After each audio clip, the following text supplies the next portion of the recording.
Helldivers, do you want every war bond and piece of armor that Super Earth has to offer? Stick around and I'll give you my favorite 3 methods of farming super credits, plus 3 bonus tips at the end of the video to maximize your super credit farming. I'm John, welcome to Mediocrity in Action. Since the release of Helldivers 2, I've been able to get every war bond and several items from the superstore without spending any real world money or spending an insane amount of time doing it. I will say, I did get the Super Citizen upgrade to show Arrowhead some extra love, but I just don't have the extra cash to drop $10 every time a war bond drops, and I know a lot of you might not either. So let's kick things off with the simplest method for farming super credits. Method number 1 is the most new player friendly. You don't need any special items, just some good old fashioned know-how on what to look for. But first things first, let's have a look at your armor. All 3 methods have one thing in common, and that is light armor. This is mostly about speed. If you haven't unlocked your first light armor in the Helldivers Mobilized Warbond quite yet, make that your number 1 priority. If you can get the one that gives you extra stims from the Superstore, that's the best choice. For the rest of the equipment in the first method, you really don't need anything special. Weapons and stratagems don't matter. A lot of the time you don't have to fight much, if at all. As you unlock more items, the stamina enhancement booster can be extremely useful. Motivational shocks is also good, especially on muddy or snowy planets. I like to bring mortar and machine gun sentries to be extra lazy.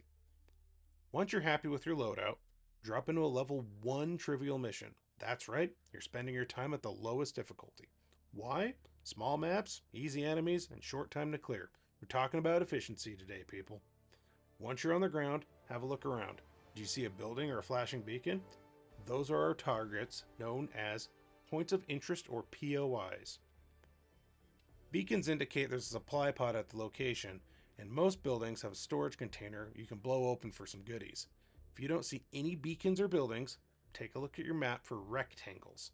Those are buildings and probably a point of interest. Sometimes your cursor will say minor point of interest too, but not always, so even if it doesn't, it's worth a look.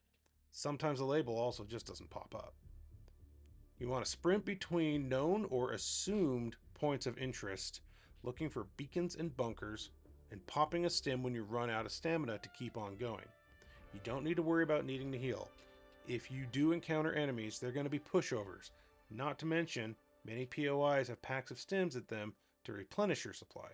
If you're really worried, bring the supply pack if you've got it unlocked, and that'll give you an extra 16 stims. Once you're running from place to place, keep an eye on your compass for a question mark. These also indicate points of interest you might not have seen on your map. Once you're reasonably sure you've hit everything, do the democratic thing, complete your mission, and extract. A good judge to if you're done is how many common samples you collected. You want to collect them even if you don't need them. There's usually 2 at extract and maybe 2 at the objective, so you have like 10 out of 14, you're probably good to go. Now rinse and repeat until you hit your super credit goal, or have the jetpack unlocked for method number 2. The second method is an upgrade from the first. In your loadout, select the jump pack stratagem. If you're a new player, this unlocks for purchase at level 8. Be sure you're equipping the jump pack and not the hover pack from Borderline Justice. It's fun, but it's not for farming super credits. You do the same thing as you do in method 1, but you jetpack around the map, and this is way faster than running, even if you fall over all the time like I do every freaking time I land, no matter what I do about it. Even a clumsy oaf like me can cut a significant amount of time off of their farming laps. Now, the third and final method is, you guessed it, an upgrade over the last method. This time you want to bring the Fast Recon Vehicle, or FRV. You have to be at least level 25 for this method, as that's when that stratagem unlocks. Keep the jump pack in your loadout. The FRV can be pesky and decide to roll over on you on a whim, so it's good to have a backup mode of transportation. My typical farm loadout is trench paramedic light armor, frag grenades for opening cargo containers, whatever primary weapon I feel like, the jump pack, the FRV, mortar sentries, and machine gun sentries. There's a lot of options weapon-wise, but generally anything explosive is going to win for me, so I don't have to worry too much about running out of grenades.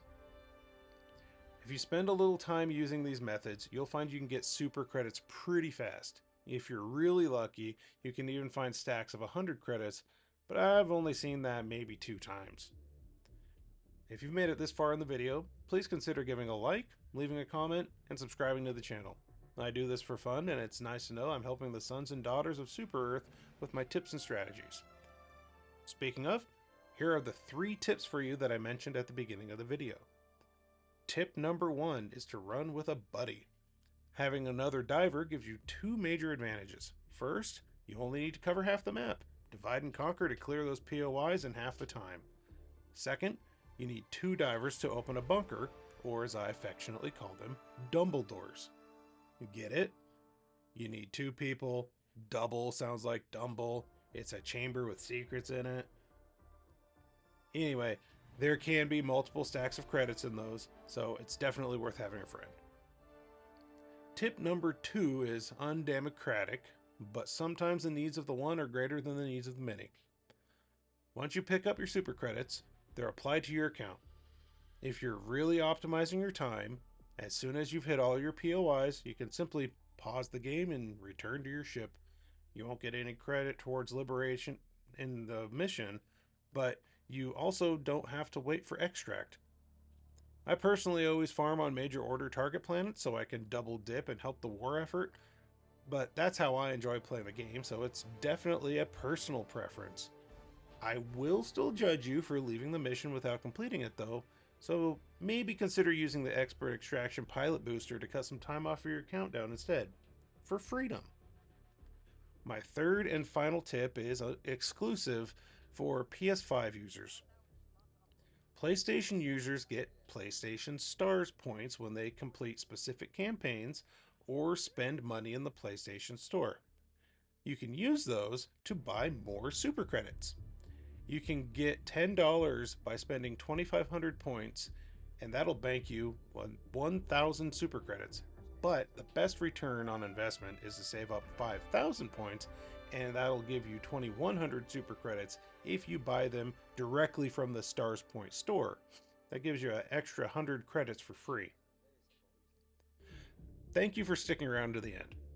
I hope you got some good pointers today. Check back on my channel daily for galactic war updates and strategies to give Helldivers the best chance of success on our major orders. It's my small effort to align our forces against the enemy hordes.